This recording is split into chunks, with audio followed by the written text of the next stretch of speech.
কৃষি গল্প চ্যানেলের পক্ষ থেকে সবাইকে আন্তরিক সালাম ও অভিনন্দন। আমি আছি মোহাম্মদ বাবলুর রহমান আপনাদের সাথে।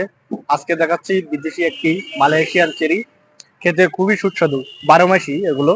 এই দেখেন, এই ফুল চলিয়ে গেছে, দেখেছেন, কাছে সব ফুল।